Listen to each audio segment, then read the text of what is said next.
Okay guys, so we're gonna take a look at the Module 4 Lesson 9 problem set. So it's in your packet. So what I want you to do is go ahead and get that out. And I want you to also get out your Lesson 9 template that looks like this. Okay, so let's start by looking at problem 1A. So instead of cutting, you don't have scissors, we're probably just gonna go ahead and take our pen or pencil or whatever you're using to shade in instead of cut it out. So we're going to divide the grid into two equal rectangles. Now it doesn't matter what we do for those rectangles. So I'm going to make these easy to work with, and I'm going to do 5 by 10 rectangles. So I'm going to count 1, 2, 3, 4, 5.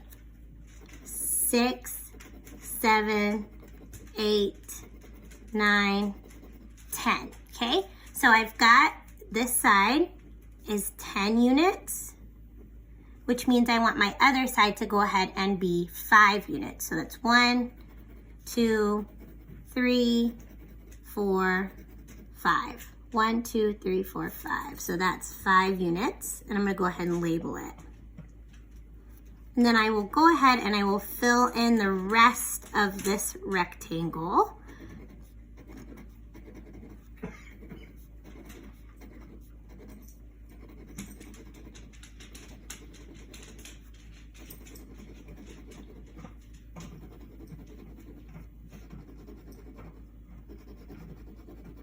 Okay, now if I take a look, I've basically divided my paper exactly in half.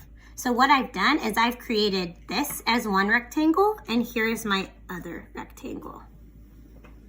And as you can tell, they're divided right in half, which means this is 1, 2, 3, 4, 5 units for this side.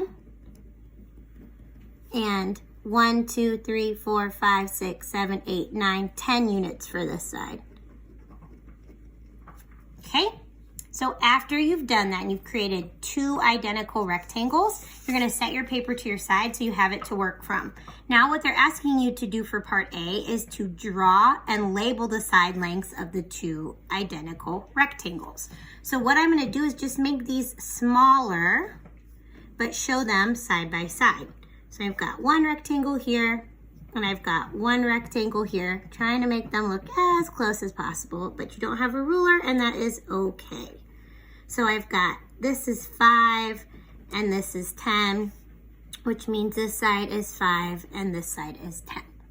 So after we've drawn and labeled our two identical rectangles, we're gonna write an equation to find the area of one of the rectangles, not both yet, just one. So remember, when we're looking to find area, area equals length times width. So what I'm gonna do is multiply one side of my rectangle times the other side of the rectangle to find the area.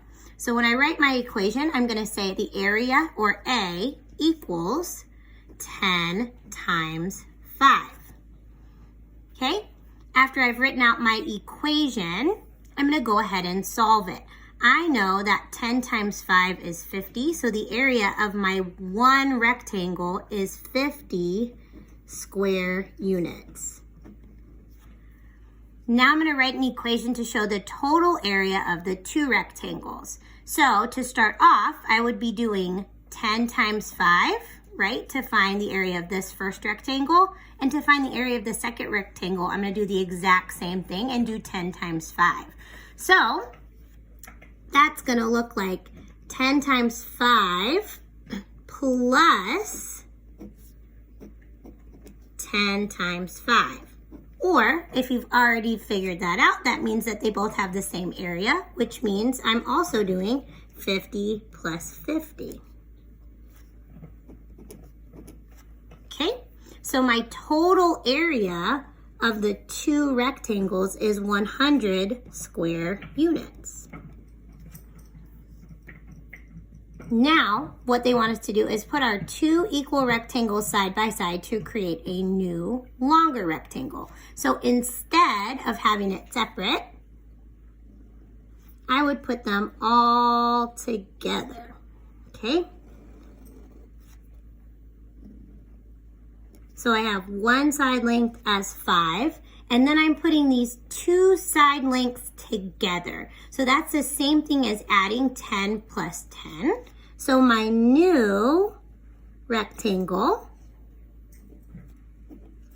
has a side of 20 units. And then I can find the total area of the longer rectangle by either adding, like I did for part C, or by doing 5 times 20. So I know that 5 times 2 is 10, and there's 1 0 in 20, which means I can add another 0 to the end, making it 100 square units. Okay, so that's the first part of the problem set. So what I would like for you to do is finish the problem set. Okay, and then I want for you to do the exit ticket. All right.